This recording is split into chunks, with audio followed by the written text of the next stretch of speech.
બધા પ્રશ્નો છે, ઘણા બધા પ્રશ્નોના માટે અમે પણ લડતા આવ્યા છીએ। ત્યારે જોવા જઈએ તો લગભગ આમ આદમી પાર્ટી વિસાવદરની અંદર ચૂંટણી જીતી, એ જીત્યા પછી પણ છેલ્લા 1 વર્ષથી સતત અમે માર્ગદર્શન આપતા આવ્યા છીએ કે ભાઈ વિસાવદરની અંદર જીત્યા છે તો વિસાવદરના ખેડૂતો માટે કમસે કમ એવા કામ કરીને બતાવો જેથી કરીને ગુજરાતભરની અંદર આ સંદેશ લઈને પાર્ટી આગળ વધી શકે। પણ નહીં, માત્ર ને માત્ર અન્ય જગ્યાએ કેવી રીતે છેતરપિંડી કરી અને આપણે સત્તામાં આવી શકીએ આ સિવાય બીજો કોઈ હેતુ રહ્યો નથી। હંમેશા માટે જોવા જઈએ તો જ્યારે પણ આમ આદમી પાર્ટીના નેતા, એમાં પણ ખાસ કરીને વિસાવદરના ધારાસભ્ય છે, એ ચૂંટાયા પછી સતત એક જ કામ કર્યું છે, સોશિયલ મીડિયાનો ઉપયોગ કરવો, એઆઈનો ઉપયોગ કરવો અને ખાસ કરીને સત્તા પક્ષને ગાળો આપવી। સત્તા પક્ષને ગાળો આપવાથી ખેડૂતોને હિત નથી થવાનું। ખેડૂતોને હિત કરવું હશે તો ગ્રાઉન્ડ ઉપર કામ કરવું પડશે, ખેડૂતોના મૂળ મુદ્દાને સમજવા પડશે, ખેડૂતોને ક્યાંય ગુમરાહ કરી, ખેડૂતોને ઉશ્કેરી અને જ્યાં જરૂર ન હોય ત્યાં પણ ખોટા આંદોલન કરવા માટે પ્રેરવા અથવા તો આંદોલનના નામે રાજકીય રોટલા શેકવા આ ખેડૂતોને। ત્યારે વિસાવદરની અંદર હંમેશા આ વસ્તુ થતી આવી છે અને આજે વિસાવદર છે એ ઘણા સમયથી જે અપેક્ષા રાખતું હતું, વિસાવદરના ખેડૂતો છે એમણે ગોપાલભાઈ ઇટાલિયાને મત આપી ચૂંટી અને વિધાનસભામાં મોકલ્યા છે। ત્યારે ઘણી બધી આશા અપેક્ષાઓ હતી કે વિસાવદરથી ગોપાલભાઈ ઇટાલિયા છે ચૂંટાઈને જશે ને અમારા માટે કંઈ કામ કરશે। ત્યારે આજે 1 વર્ષની અંદર એક પણ કામ એવું નથી જે આમ આદમી પાર્ટી બતાવી શકે કે અમે અહીંયા વિસાવદરની અંદર ધારાસભ્ય ચૂંટાયા પછી તમારું મુદ્દો ઉઠાવ્યું છે। કેમ કે ખેડૂતોના અનેક મુદ્દાઓ છે, જેની અંદર જોવા જઈએ તો ખેડૂતોનો પાક વીમો હોય, પાક નુકસાનીની વાત હોય, ઘણી બધી યોજનાઓ છે, પાક સહાયની વાત છે, ટેકાના ભાવે ખરીદીની વાત છે, આ તમામ બાબતો છે વિધાનસભાની અંદર રજૂ કરવી જોઈએ। આવી વખતો વખત મેં આમ આદમી પાર્ટીને પણ ભલામણ કરેલી કે આમ આદમી પાર્ટીના 5 ધારાસભ્ય છે તો 5માંથી કોઈ એક ધારાસભ્ય તો કમસે કમ મારા ગુજરાતના ખેડૂતોનો અવાજ ઉઠાવે, મારા ગુજરાતના ખેડૂતોનો અવાજ બને અને વિધાનસભાની અંદર જઈ અને જે મૂળ પ્રશ્ન ખેડૂતોના છે આ મૂળ પ્રશ્ન વિશે વાત કરે। પણ નહીં, મૂળ પ્રશ્ન વિશે વાત ન કરવી અથવા તો સોલ્યુશન ન કરવું, એ મુદ્દો ભટકાવી અને ક્યાંય ને ક્યાંય ખેડૂતોને ગુમરાહ કરી ઉશ્કેરવાનું કામ જે કરી રહી છે આ વસ્તુ મને યોગ્ય નથી લાગતી। ખાસ કરીને દિલ્હી અને પંજાબ, આમ જોવા જઈએ તો દિલ્હી અને પંજાબની અંદર જે ત્યાંથી નેતાઓ છે એ અહીંયા આવે છે અને એની અંદર પણ જે ચાલી રહ્યું છે તે પણ મને ઠીક નથી લાગતું। આપણા ગુજરાત માટે, ગુજરાતની અસ્મિતા માટે અથવા તો કહી શકાય કે ગુજરાતના ખેડૂતોના સ્વાભિમાન સાથે ક્યાંય ને ક્યાંય છેતરપિંડી અને ચેડા થઈ રહ્યા છે। ત્યારે હું આપને જણાવું, આમ જોવા જઈએ તો બોટાદની અંદર ગયા વર્ષે કડદાકાંડ થયું। આ કડદાકાંડની અંદર અનેક ખેડૂતો છે એ નિર્દોષ હત્યાનો ભોગ બન્યા હતા અને આ કડદાકાંડ પછી દિલ્હીના પૂર્વ મુખ્યમંત્રી અરવિંદ કેજરીવાલ અને પંજાબના વર્તમાન મુખ્યમંત્રી ભગવત માન જે ગુજરાત આવ્યા ત્યારે પણ મેં એમને અપીલ કરી હતી કે ભાઈ અમે વર્ષોથી તમારી સાથે છે, તમારી સાથે જોડાયેલા છે, પણ ક્યાંય ને ક્યાંય જો ખેડૂતોનું હિત કરવું હોય તો તમે આવી રહ્યા છે તો પહેલું તો તમારે કામ એ કરવાની જરૂર છે કે અત્યારે ગુજરાતના ખેડૂત આગેવાનો અને ગુજરાતના ખેડૂતો છે ક્યાંય ને ક્યાંય જેલના સળિયા પાછળ બનશે। તો આ લોકોને કેવી રીતે આપણે છોડાવી શકીએ, આ લોકોને માટે આપણે કેવા સારા વકીલોની વ્યવસ્થા કરી શકાય, આ એક ખાસ કાળજી રાખીને આ મુદ્દા ઉપર કામ કરવામાં આવે। અને બીજો મેં એક મુદ્દો કીધેલો હતો કે જે તે સમયે જ્યારે અરવિંદ કેજરીવાલ અને ભગવત માન એ ગુજરાતની અંદર આવ્યા ત્યારે ગુજરાતની અંદર દિવાળી પછીના સિઝનની અંદર એક ખૂબ મોટું માવઠું થયું હતું, ઐતિહાસિક માવઠું થયું હતું।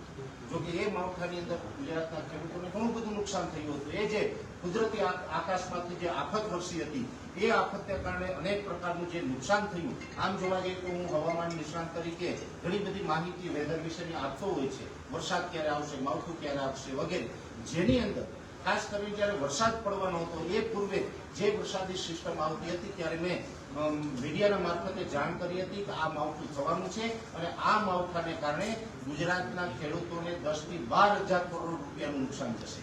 એટલે આ ઐતિહાસિક નુકસાની હશે, 10 થી 12 હજાર કરોડ રૂપિયાનું નુકસાન જાય તેવી ભીતિ હતી। એ પછી માવઠું થયું, ગુજરાતના ખેડૂતોને નુકસાન થયું, ત્યારે સરકાર સામે અમે મીડિયાના મારફતે અવાજ ઉઠાવતા હતા કે સરકારે આની અંદર ખેડૂતોને કાંઈક વળતર આપવું જોઈએ।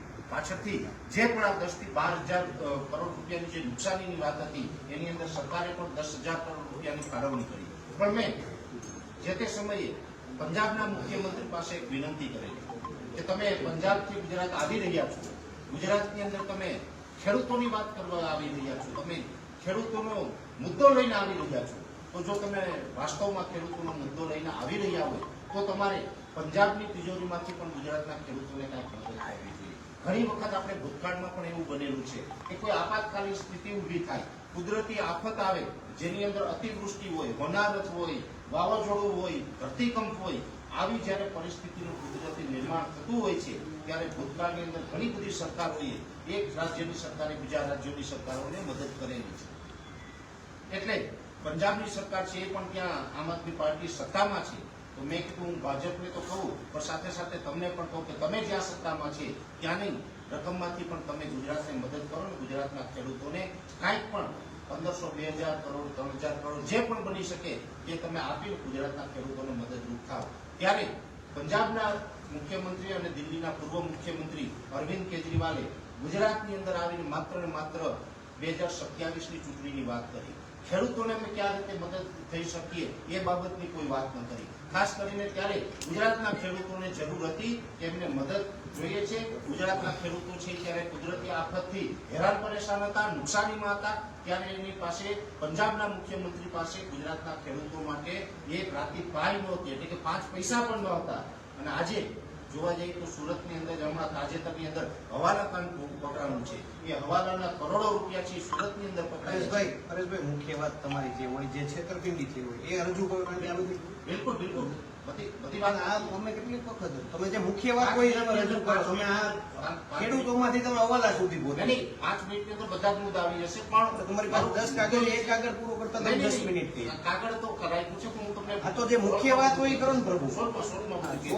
મારું કહેવાનું તાત્પર્ય એ છે કે ગુજરાતના ખેડૂતોને આપવા માટે પૈસા નથી ને હવાલા કામ માટે કરોડો રૂપિયા છે આ આમ આદમી પાર્ટી પાસે નીકળી રહ્યા છે.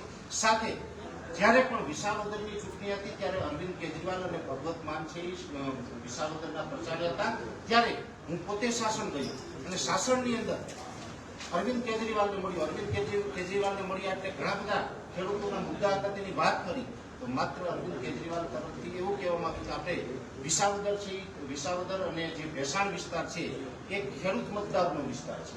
તો તમે ખેડૂત આગેવાન છે તો ખેડૂતોની જે સ્પર્શતા મુદ્દા હોય અને કેવી રીતે આપણે ખેડૂતોને આકર્ષી શકીએ, એટલે પહેલી ચોખવટ તમે મુદ્દાઓ પર મારે બોલવાનું હોય તો ખેડૂતોના મુદ્દા છે તમે સોલ્વ કરી શકો તો જ બોલીએ. જેવી રીતે જોવા જઈએ તો અત્યારે ગુજરાતની અંદર ભારતીય જનતા પાર્ટીની સરકાર છે અને વિસાવદરની અંદર તમે એક સીટ ચૂંટાઈને આવશો તો એનાથી ખેડૂતના મુદ્દા કેવી રીતે સોલ્વ થશે? ત્યારે અરવિંદ કેજરીવાલનો ખૂબ ચોંકાવનારો મને જવાબ હતો કે કિસાન को ये नहीं पता कि ये एक बंदा विसावदर में जीतने से उसको मिलेगा या नहीं मिलेगा, उसको तो यही लगता है कि यही बंदा सब कुछ कर देगा, किसानों को पता नहीं चलेगा, आप बोल दीजिए.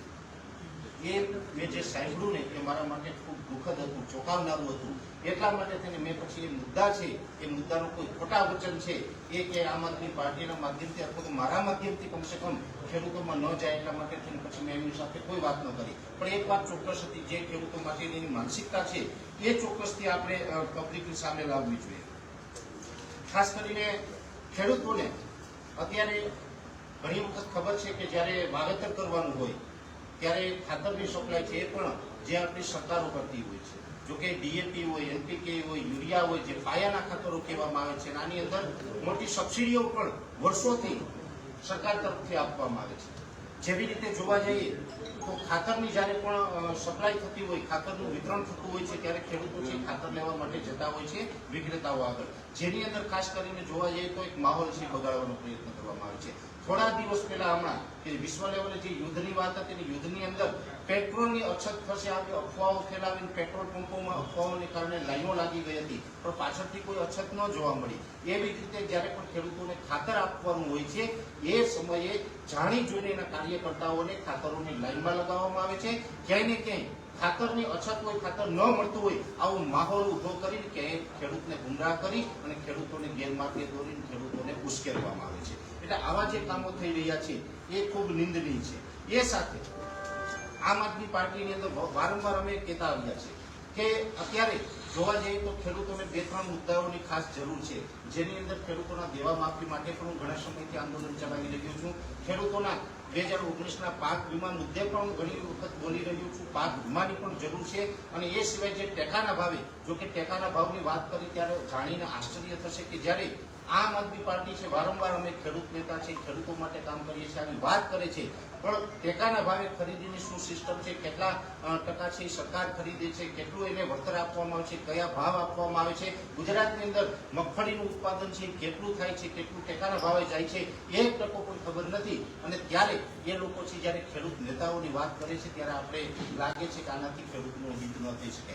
માત્ર ને માત્ર સોશિયલ મીડિયામાં બીજાઓને ગાળું બોલી અને બીજાઓને ગુમરાહ કરવાથી ક્યારેય ખેડૂતનું હિત નથી થવાનું. ખાસ કરીને જોવા જઈએ તો સોશિયલ મીડિયાની અંદર પણ એક મોટી ટીમ બનાવવામાં આવી છે અને એ મોટી ટીમ છે એનું એક જ કામ છે કે માત્ર ને માત્ર જે પણ આમ આદમી પાર્ટીની વિરુદ્ધ બોલે એમને માત્ર ને માત્ર ગાળો આપવી. ખાસ કરીને જોવા જઈએ તો અત્યારે તો માહોલ એવો બની રહ્યો છે કે અમે પણ જો એનું જે સત્ય હોય અને જે અમે સત્ય વાત એની સમક્ષ મૂકીએ છીએ છતાં પણ જો ગાળો આપવામાં આવે છે તો આ લોકો સત્તામાં આવશે તો ખેડૂતોનો અવાજ ઉઠાવવા દેવામાં નહીં આવે એવું ક્યાંય ને ક્યાંય મને લાગી રહ્યું છે. એટલે આ પાર્ટીનો હેતુ છે એ માત્ર ને માત્ર પોતાના રાજકીય રોટલા શેકવાનો છે, ખેડૂતોનું હિત કરવાનું નથી, ખેડૂતોને ગુમરાહ કરવા. જે પાર્ટીની અંદર બહારથી લોકો આવીને ગુજરાતનું નેતૃત્વ કરતા હોય, ખાસ કરીને એને મત જોઈએ છે ગુજરાતના અને ગુજરાતના ખેડૂતો ઉપર વિશ્વાસ નથી, બહારના પરપ્રાંતીય લોકોને અહીં એલકોકની પોસ્ટ આપી અને એને પૈસા આપીને એને પગારદાર રાખી અને ગુજરાતના ખેડૂતોના મત લેવા નીકળ્યા છે. આ વસ્તુ પણ ખૂબ ગંભીર છે. જો તમને ગુજરાતના ખેડૂતો ઉપર વિશ્વાસ ન હોય તો પછી ગુજરાતના ખેડૂતોના મત માંગવાનો કોઈ અધિકાર નથી. જો તમારે પરપ્રાંતીય એલકોક તરીકે રાખવા હોય તો પછી ગુજરાતના ખેડૂતોના મત પણ ન લેવા જોઈએ અને તમારે જો ગુજરાતના ખેડૂતોના મત જોતા હોય તો એલકોક તરીકે દરેક જગ્યાએ ગુજરાતના ખેડૂતોની નિમણૂક કરવી જોઈએ. એ સાથે આ પાર્ટીની અંદર ખેડૂતોની અંદર લાગણી બતાવી અને ખેડૂતો સાથે છે, ખેડૂતો માટે અમે કામ કરી રહ્યા છીએ આવો એક ભ્રમ ઉભો કરી અને આ ભ્રમના આધારે ક્યાંય ને ક્યાંય રાજકીય માહોલ ઉભો કરીને સત્તાની અંદર આવવું આ જ હંમેશા હેતુ વારંવાર મને દેખાઈ રહ્યો છે. અને આવા ઘણા બધા મુદ્દાઓ એવા છે કે જે મુદ્દાઓને કારણે આ પાર્ટી ઉપરથી એક કહી શકાય કે ખેડૂત તરીકે મને અમારી ટીમને અમારી સાથે ભાઈ દિનેશભાઈ રામાણી છે, નરેશભાઈ છે, અશ્વિનભાઈ છે, અમે ખેડૂતોને આ પાર્ટી ઉપરથી અત્યારે વિશ્વાસ ઉઠ્યો છે. ત્યારે લગભગ આમ કહી શકાય કે 2020થી હું પાર્ટી સાથે જોડાયેલો હતો, પાર્ટી સાથે ઘણા સમય સુધી મેં કામ કર્યું અને આ જે ખેડૂતોનું હિત ન થાય આની અંદર ખેડૂતના નામે માત્ર ને માત્ર આમ આદમી પાર્ટી છે એ કંઈ રાજકીય રોટલા શેકે એવું લાગી રહ્યું છે.